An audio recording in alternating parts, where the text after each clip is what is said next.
nigga. Don't let me. Got nothing against some of them that can rap, but I care about us more.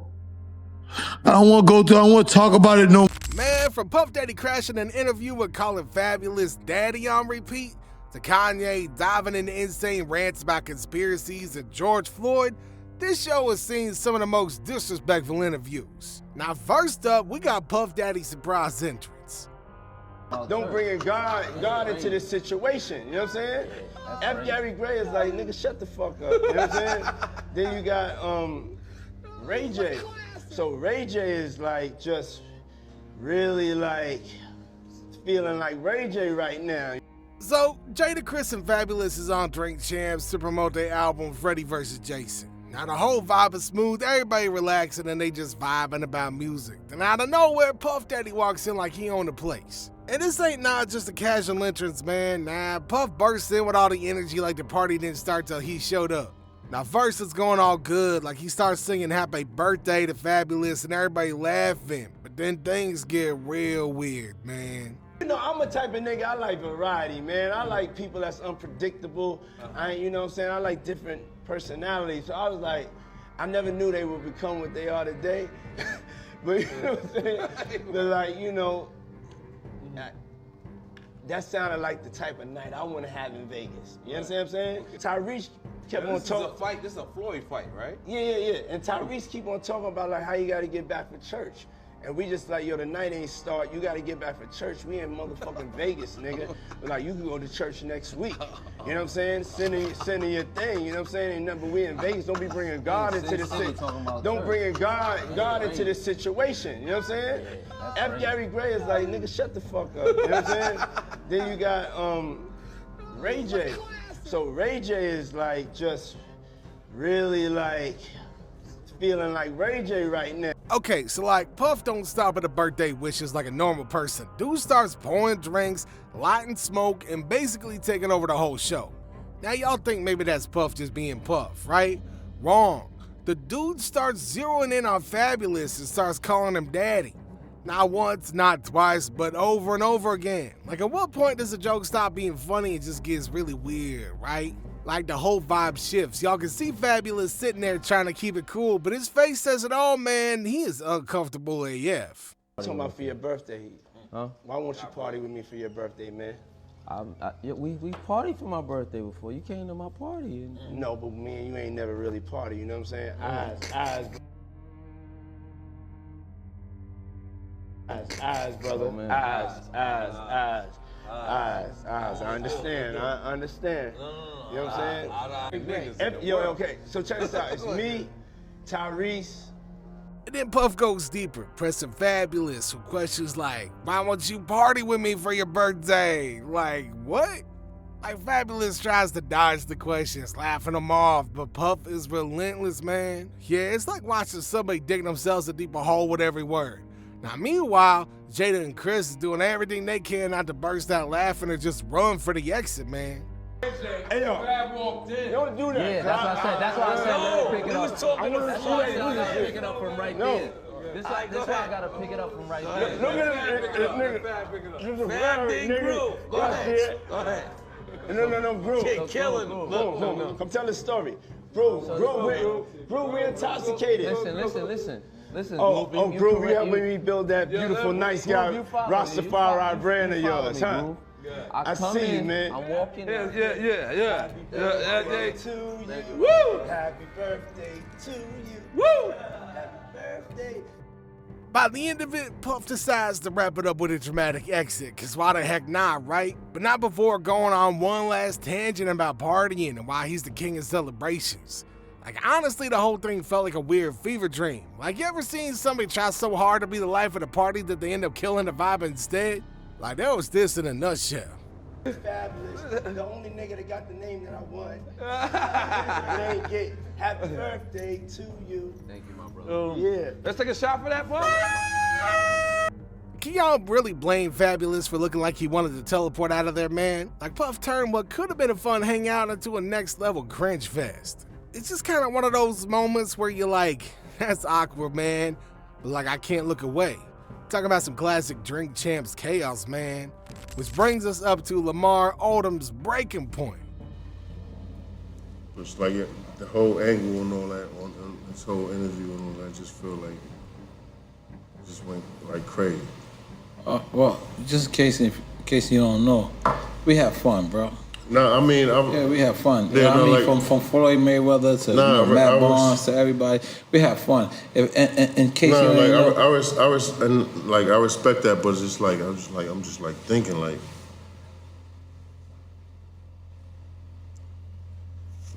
So, pardon me, maybe I didn't know what I was signing up for. Aight, so Lamar been through a hell and back. Addiction, a messy divorce, almost losing his life. Like, this dude's story ain't no secret. Dude, he's been doing his best to move on. So when he came on to Drink Champs, y'all think that they keep it light, right? Nah, man, N.O.R.E and the crew dive straight into his past, poking at old wounds like it's some kind of therapy session. No, you did. You called us. Know what I'm saying? You called us. You told us. You said, like, let's do the virtuality shit. No, yeah, but maybe I didn't know. But we having fun. But what part? Because, you know, you my family, so. Nah. Okay. We here.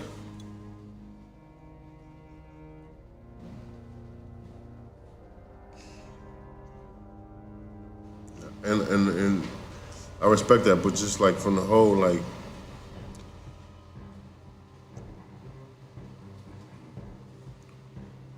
and I don't even really, as you can see, like, I don't even really. Now, from the jump, y'all can see Lamar ain't feeling it. He's trying to stay composed, but the whole question thing, man, just keeps on coming like Thomas the Tank Engine on Energizer batteries. Like, they start bringing up his struggles with addiction, his time in the hospital, and even the championship rings that he had to sell. Like, for real, bro, like, you gotta go there, man. Like, it's one thing to ask some tough questions, but this was more like twisting a knife and salting the wound. Uncomfortable questions.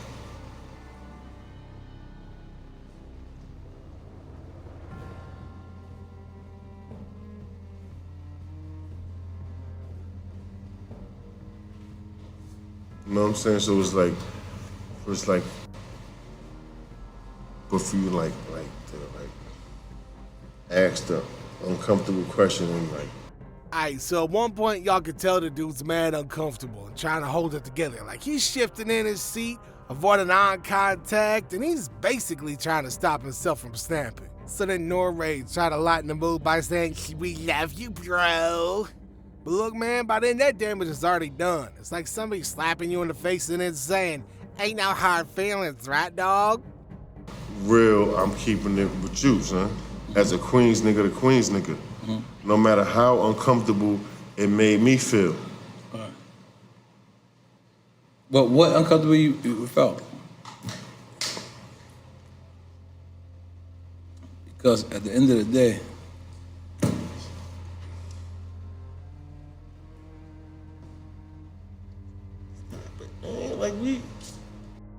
Now, the most brutal moment in all these things, when they bring up the championship rings. Like, selling those must have been hard enough without having to relive it on camera. Like, selling your own kidney hard. Like, y'all can see the pain on this dude's face, but he just sits there taking it like a champ. Honestly, it's really painful to watch. Like, the dude's been through enough, and instead of giving him a space to tell his story on his terms, they just turn it into a whole spectacle. If it was 2 bricks of cocaine. No, I never brought up cocaine. No, I'm just saying, if it was 2 bricks. I never brought up cocaine and I never brought up anything. I'm just saying. I just want to realize where you felt wrong, guy. No, I'm just saying, like. Because you gotta, if you Google yourself, you'll see that everything pops up. That's all. That's all. But. That's like me. Like, no. I can't. But what I was trying to do with you right here was. Hey, look, man, ain't nobody gonna blame Lamar for looking like he wanna flip the table and walk out on that nonsense. Honestly, it's moments like this that make you wonder where the line is between entertainment and straight up disrespect.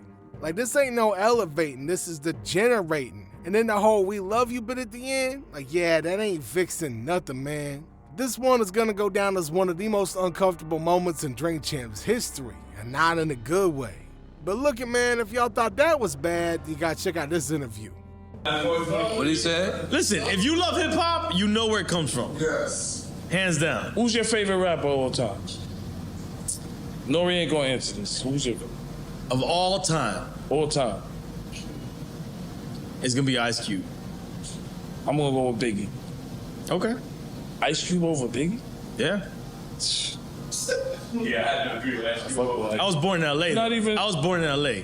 What do you? Raised in Miami. So I know what you're thinking. It sounds simple enough, right?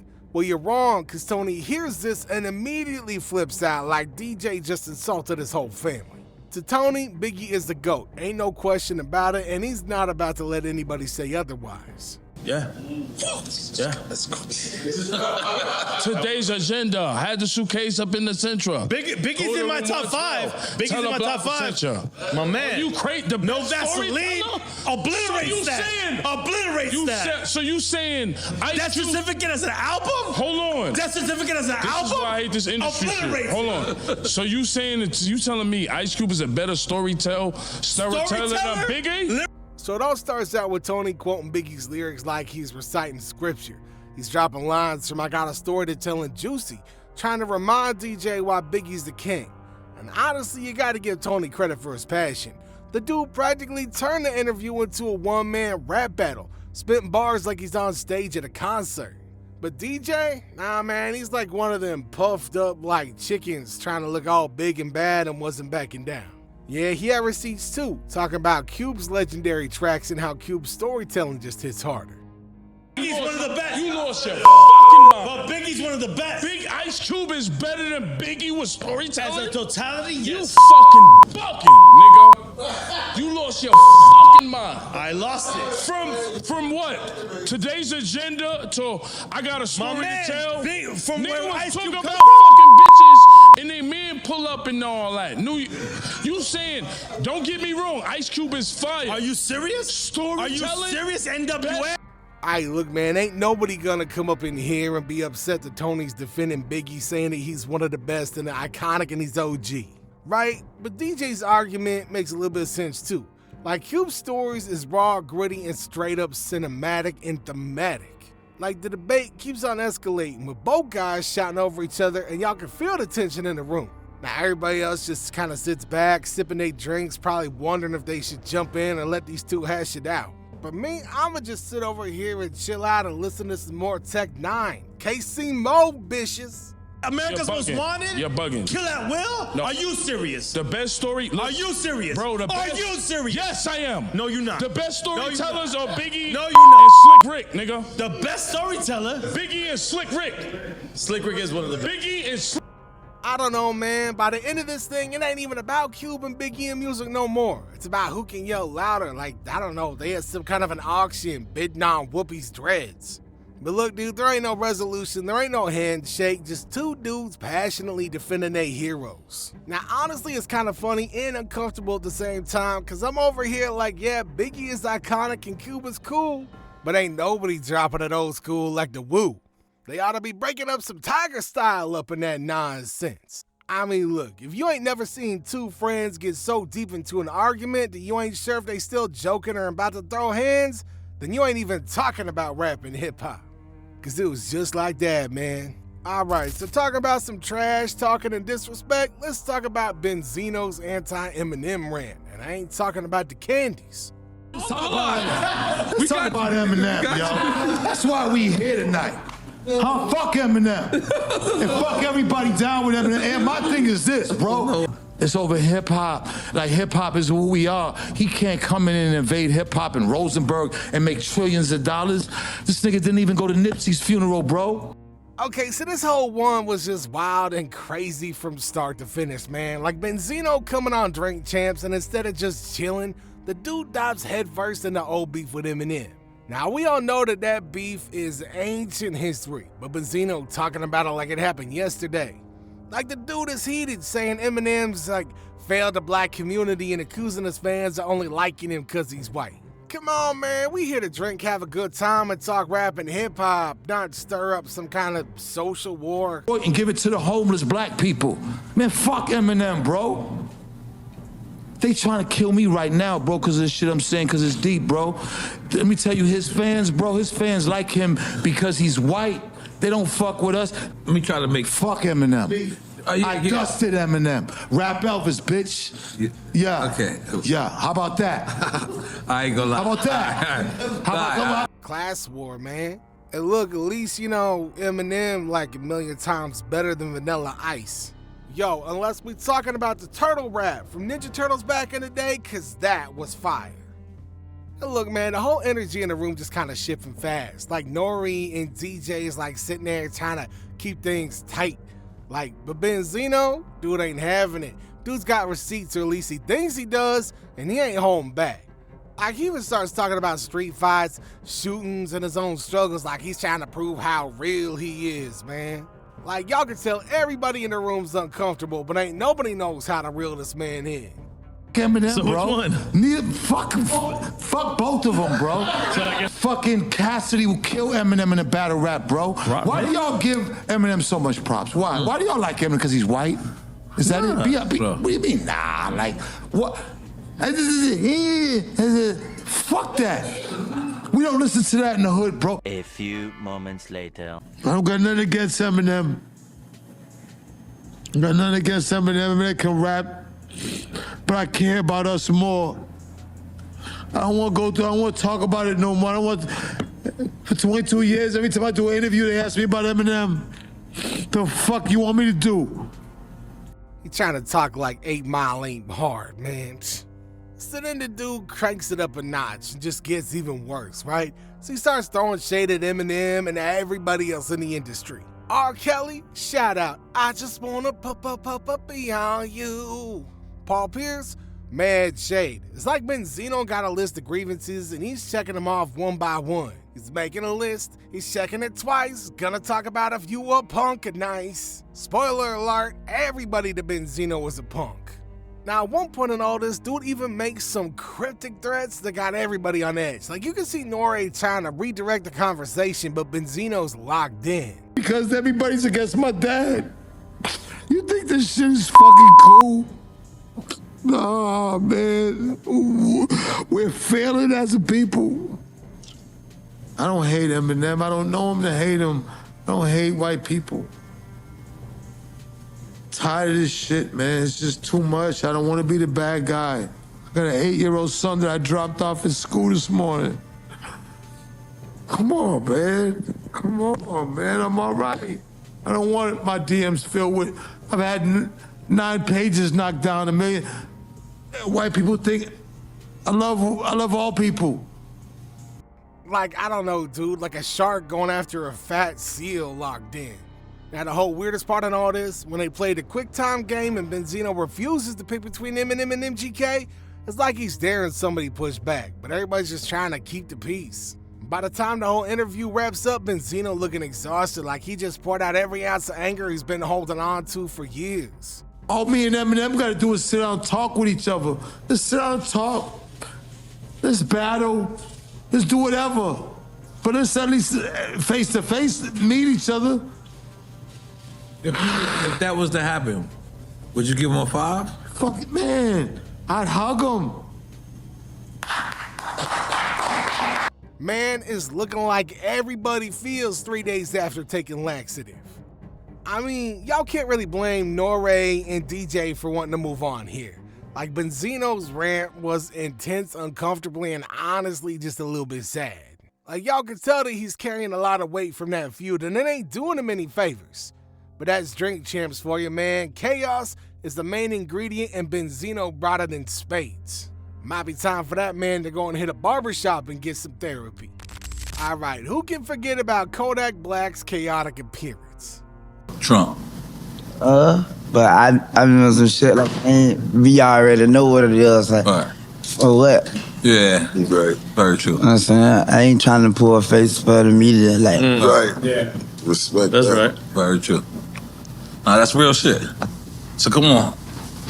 Now we gotta talk about Pompano. Okay, yeah. Those are the OGs that you grew up on out there that was doing music that people don't know about. Maybe they don't know about them. Big Rebel rapping, all that good shit. Okay. That's love, for sure. You know, like, there's a few other motherfuckers like that to sit in and shit who sliding and shit. So Black's appearance on Drink Champs was one for the books, but not in a good way. From the moment he stepped down, it was clear that something was off. Dude was fidgety, rambling, and honestly not making sense a lot of the time. Y'all could tell that N.O.R.E and DJ was trying to steer the conversation, but Kodak was on his own wavelength, like a completely different planet. That was wild that he just busted out with that. Yeah, ugly cone 1800 block, all that good shit. It's, They say you give back to the hood. Sure. Like give. Oh no, that dude was telling me all you do is give back. I'm very involved. That's crazy. Like this, like the city, and people had got up with me the other day and shit. I remember for a long time, like it was, I used to just feel like, damn, like why they ain't just, like why they steady like they trying to block a nigga, you know what I'm saying? Like try to put this stain on you or some shit, like don't look up to the person that's the wrong person to look up to or however the fuck type shit, you know what I'm saying? So they ask him about his Haitian roots, right? Easy enough question, but Kodak starts talking about his soul and some deep existential stuff that ain't nobody saw coming. He goes like, when I die, my soul gonna be good in Haiti. Like, bruh, what does that even mean? Like, everybody's sitting there like, sure, man. Yeah, all right. But look, it gets even weirder than that. The dude is jumping from topic to topic, barely finishing the thought before moving on to something else. It's like his mind is racing, but his words can't keep up. I mean, like, I thought I've seen some news stuff with Yak giving But back. he ain't putting it out like that. Like, it's not for the camera. He's giving to giving. He's giving to give. Now this is my Haitian friend that never been to Haiti. I went to Haiti before him. Hey man, listen man, they eat people over there. You gotta be careful, man. You never been to Haiti either? Oh, and the whole QuickTime game? Forget about it, man. N.O.R.E tries to lighten the mood, throwing Kodak easy questions. But instead of answering, Kodak starts mumbling about loyalty, betrayal, and people trying to turn his own crew against him. It's like watching somebody unravel in real time, and the whole vibe in the room goes from funny to uncomfortable mad fast. I'm a drink for Yak today. I'm drinking. Explain the rules, I funny. ain't gonna lie to her. Rich side, that's the homie. She been the homie, though. Yeah, rich side. I ain't gonna lie. One thing I'm gonna say, like throwback for like I'm saying that shit was just all the way like colossal like that. Yeah. I saluted, like I fuck with her like and shit. People don't fuck with him, all that good shit over that type time. And shit. She just used to be on some type time, like man, like. And by the end of this whole thing, everybody just trying to keep it together. But y'all can tell that they worried. Even DJ steps in, telling Kodak he needs to take care of himself. And honestly, that's what stuck with people the most. As soon as that episode dropped, like fans and even rappers like Ray J and has-been washouts like Joe Budden was calling for somebody to check in on Kodak. Now they saw what everybody else did, a dude who was struggling and maybe in a little bit over his head. We getting money, like, what you, like, why you in the hood? Like, that's shit like, man, you need to, like, slide and shit like that, like, and shit. She ain't gonna, she wanted better for a nigga, though. I said, so I fuck with that. I'm always appreciate when the motherfucker, like, show concern and all that good shit, you feel me? And I listen to motherfuckers, I ain't got no problem with listening, none of that shit. So, it's a lot of motherfuckers, especially like when they get a few little dollars. Yeah. Or even before that, you know what I'm saying? Even just period. Like it's something I don't fuck with people like who feel like they can't listen to nobody. Right. You know what I'm saying? Or some shit like that. Like nobody feel like you could respect, like they ain't got no respect for like they parents or like. I mean, ain't nobody gonna blame anybody for being concerned. Like, it wasn't just the usual Drunk Champs chaos. Like, this was different, man. Kodak just seemed lost, and while the show was known for its wild moments, this one hit a little bit too close to home. Now, here's hoping somebody in his crew stepped up, because watching that play out was hard, even as a fan. Next up on our list, we talk about a DMX interview. Because I fuck with you. And then you did it again. Yeah. So, what made you? Because I know. What made me go back and do it again? Yeah, because I think Leo offered it was actually, you $1 million. It was a deal Leo made for me, you know what I'm saying? Because by the time I did my first album, I had like way more songs written. You know what I'm saying? I'm like, that's all I can go on there? Like, you know. But he's like, yo, can you do a song in 30 days? I'm like, what, are you fucking kidding? An album in 30 days? Album, 30 days, yeah. I'm like, are you kidding? Yeah, yeah, I can do that. Do that, knock that shit out, you know what I'm saying? And I didn't have the same confidence I had as my first album. Right. You know what I'm saying? Because Making the second album? Yeah, because I still didn't use a lot of material that I already had, the material that told me who I was. Alright, so when X hit the Drink Champ stage, it was fire from the word jump, man. The dude's energy was electric, like y'all couldn't look away. Even back in the early days of the show, when things weren't as polished, X brought that unfiltered, raw vibe that only he could. The man was hyped, he was cracking jokes and doing that signature DMX laugh that just makes you smile. But naturally, this is Drink Champs, so y'all know things took a turn. Battle niggas with it and disrespecting niggas with it, and you know. That's the first album. That right, material. right. But I had a lot more Right. in the stash. You know what I'm saying? And I wrote a lot of joints for the second album. I'm like, all right, I just want to make sure I'm not getting caught up in this famous shit. You know what I'm saying? Because fame is a monster. Fame is an ugly motherfucking monster, Yes, man. And it is. you know, like getting caught up in it could cause you to lose it. Goddamn, make some noise for that. Now, X, I need you to recommend what champagne you want me to pop. What champagne? For you? Yeah, you know, we can get you to do say whatever you want, but you know, which one you? This is whole shit too, by the way. This is black. So at first it was all love. X was talking about how his music saved lives and how much it meant to him to connect with his fans. He said, if I could save just one person, I've done something great with my life. And honestly, man, that hit hard. Like y'all could feel how real he was being. But as the drinks kept flowing, the conversation got a little bit messier. Got me with Belly, but I went up to his house and it was just him and Terrell Hicks. And I was like, you know, under pressure a little bit, because I seen it in Bronx sale. I was like, yo, if I see Shorty, I'm gonna smash that. You know what I'm saying? Like, that's one of the things, you know. I wasn't ready. Yeah. I think everybody that seen that movie around our age like, yo, Shorty can get it. Yeah, Bronx sale, yeah. She was fucking with the Italian nigga. You know what I mean? Like, yo, if I see that. Poligimo, what's his name? Cologimo, yeah, that nigga. He's out of here, Yeah. He's great. But yeah, I was like, wow. I was a little intimidated. Now, next thing y'all know, X is slurring his words and going off about Def Jam conspiracies. He's naming names, calling out execs, and y'all can tell he's holding nothing back. Now, this is classic X style, man. Passionate, intense, and maybe just a little bit too much at times. Now, N.O.R.E trying to keep the vibe light, starts beatboxing, and DMX just gives him this look like, bro, what the hell you doing, man? Like, it's kind of awkward, but also kind of funny at the same time. Yeah, it was Woodstock 2. Right. Woodstock 2, you know what I'm saying? Like, they wanted to recreate it, you know what I'm saying? Of course, it wasn't the same. Right. You know what I'm saying? But still epic. Yeah, shit was good. It was dope. That was your favorite, Vaughn? No, that was my biggest. I want to say, like, after a while, the shows just blended together. You don't remember which one's where you was at or whatever, but I remember one show in Philly, and I don't know if it was on the Hard Knock Life tour or the Power, Cash Money tour. It might have been And like, just when you think it couldn't get any weirder than that, like X dives into his faith. He's talking about God, redemption, and his purpose in life. Like, it's emotional, dude. Like, y'all can see that he really believed in what he was saying, even if it came out a little bit jumbled. The guy been through so much at the time, he wasn't even afraid to lay it all out there, even the messy bits. And God bless and rest your soul, brother.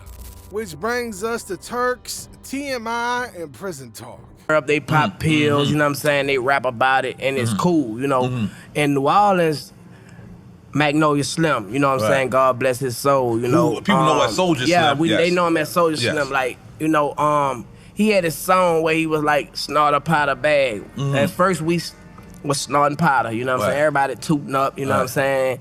And he say he graduated. He made a statement and graduated. You feel me? Graduated was meaning that he went from snorting coke to heroin. You know what I'm saying? Hell of a graduation. Yeah, it was a hell of a graduation. You know? Alright, so Turk's Drunk Champs episode was one of those interviews where you're constantly cringing, but you can't stop watching. It's like a train wreck in slow motion. Now, from the jump, y'all could tell that Turk was in the mood to spill it all, and I mean everything. The dude starts talking about his drug use like it was some kind of nostalgia trip, calling it his graduation from cocaine to heroin. Like, who the hell says that, man? Like, he even gets into how the drugs supposedly enhanced his performance. Yeah, that kind of performance. Bow, chicken, bow, wow. Yeah, apparently heroin gave him 29 more minutes. Like, bruh, ain't nobody asking for that info, but here we is. You had the females, right, who ain't making no better, talking about they want the dope dick. You know what I'm saying? So the dope dick make a nigga go all night. So, you know, if you're a 1 minute man, you turn into a 30-minute man. Like, that's 29 minutes, you know what I'm saying? So, you feel me? Yeah, so, you know, and I ain't lying, like, I was a 1 minute man. You feel me? Because the powder make you nut fast. You feel me? So I'm tired of being a 1 minute man. You feel me? I gotta, give me 29 more minutes. You feel me?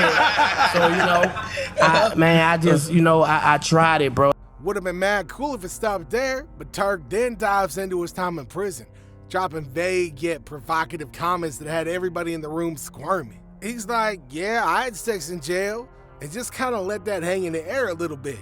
N.O.R.E tries to clarify, because obviously you can't just leave a statement like that dangling. But Turk doubles down saying, if you know, you know, while staying super vague. Like, what does that even mean, bruh? Like, he's practically daring people to make assumptions, and y'all can feel the awkward tension rising by the second. Man, it felt so good. Like, this high is a high where you don't even want to, you don't give a fuck about nothing else. Right. You feel just that good. You feel me? Like, and the flip side, when you don't have it, you feel just that bad. But you wasn't like nodding and shit like that. Nah, you were living. No, he's talking about the heroin now, not the coke. Yeah. The coke, we don't want to talk about that. Yeah. Right. Yeah.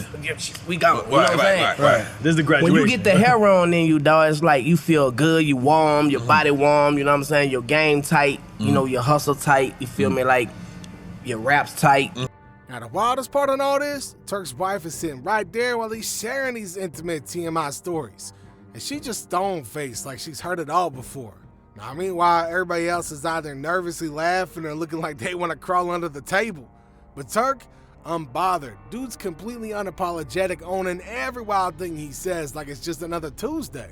Don't mind, that's what you're thinking, you know what I'm saying? Like, and we were young, you know what I'm saying? Like I say, we were giving the females what they wanted, so it was a lifestyle. Like every nigga I know who fuck with lean, I always be like, yo, why you fuck with it? I just ask them, they be like, yeah, man, I could just rap better. And I'm you like, feel good and you rap better. You think you do everything that you was doing better. In your mind, that's what you think. So that was the main reason, bro, you know what I'm saying? But not knowing that shit really like fuck you up. And when you don't have it, it's like you had 3 flus, 4 flus. Like, I don't know if y'all ever had the flu before, but it feel like 4 times worse than that. Your body hurting, your nuts hurting, you're throwing up, you're cold, you're hot, you know what I'm saying? All you gotta do is just hit it one more time. And all of my withdrawals happened to be in jail, so I was fucked up. You know what I'm saying? So, I mean, the dude's sitting there reminiscing about things most people would take to their grave, and he's acting like it ain't no big deal. Now, that's the kind of chaos that makes Drink Champs is what it is. But even for them, that was a lot. Yeah, Turk wasn't there to sugarcoat nothing. And whether you love him or you hate him, that was one heck of an unforgettable episode. And now, on to the best for last. We talk about Kanye West's controversial rants. Yo, every part of it is really lit. Right. The things that hurt you, the things that you're happy about, the things that push your ego, that support your ego, the things that down your ego. Like, I've been saying this like for a couple weeks, like ego and anger love to hang out, they best friends. Oh, absolutely. Ego and anger. Oh shit, I didn't know that. They hype each other up. Yeah, definitely. So the they more cousins? Yeah, they definitely they definitely blood. Okay. Cool. So the more and more you lean into your ego. I wrote this song for Donda that we're gonna bring out on a bonus album. Which I know doesn't really narrow it down because it's Ye we talking about. Alright, so you already know that Ye on Drink Champs is gonna be a spectacle, but even by his standards, this one was a little bit insane. Man, from the moment he started talking, it was clear that he wasn't holding back. Dude jumps right under the deep end, going off about Jewish communities, accusing them of controlling the media and banking. Like, bruh, read the room. N.O.R.E and ZJ is sitting there trying to stay neutral, but y'all can see the kind of looks on their faces. Gotta let it go. I gotta let's go. And it's funny, he's got this line that makes you think about Miami. It says, fly into the Mondrian, dun, dun, dun. Actually, it had a next line, but I like the opening line. But it's like going to Paris. I get there and I get to the Ritz Hotel and they say they ain't got no rooms. And there's a couple times I just had to like pull my mask down, like, you don't have no room? And I put it on. Okay, let me look for a room for you. That's a different kind of currency. And then Kanye drags Puff Daddy and Meek Mill into it, calling them out like they some part of grand conspiracy. He like, they working with the feds and everybody's just sitting there stunned. Like, you ever seen somebody so confident in their chaos that you can't even argue with them? Like, that's Kanye. He's throwing out wild claims about his influence, how the world's against him, and how everybody's trying to take him down. Like, don't get me wrong, it's one part genius, one part train wreck, and y'all don't know whether to be impressed or horrified by it all. Next day, the CEO of Balenciaga came to pick me up. Is this guy named Cedric that actually I was trying to hire as a CEO. My boy Jean Toutot, the head of APC, which is basically like the French version of Gap, which is the first person to really, that was in a prestigious position to really let me do a collaboration with them. And so we had this APC collection that sold out back in the days. And this is before the Louis collab? Yeah. You know what? The Louis collab was first. That's right. Yeah, Right. Thank you for.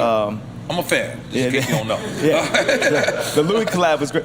So I want to go back to certain things with the Louis thing. Okay. But so the CEO of Balenciaga picked me up. Now I came with, all I got is just like. But the moment things really go off the rails is when Kanye brings up George Floyd. Now he starts defending Candace Owens and saying Floyd didn't die because of police brutality, claiming it was something else entirely. Y'all can feel the entire room freeze. Even N.O.R.E, who usually just lets people talk, steps in to push back. And that ought to tell you how bad it got. Okay. Which ended up being this one, right? And I'm so happy that thugs wear this bag now, so people can stop calling it. Yeah. So people can stop down and me for having. Keep the weed in there. Keep the weed in there. Keep the weed in there. Louis bag. This is not for fashion. So I ride to the Balenciaga store with the CEO of Balenciaga, and I didn't have a change of underwear. But for what, I've done with Balenciaga, especially over the past 4 months, guess what my underwear and socks ended up being for the next 4 days in Paris? Right. Balenciaga underwear for free. Wow. And that's when I was sitting there, I was like, yo, this is my vision on life. Now by the end, Kanye's just spiraling, talking about everything from the devil to his billionaire status being downplayed. It's like he on a mission to provoke everybody and test just how far he can push things. And honestly, he succeeds. Like the room's energy goes from lively to downright uncomfortable, and even the host is struggling to keep it all together.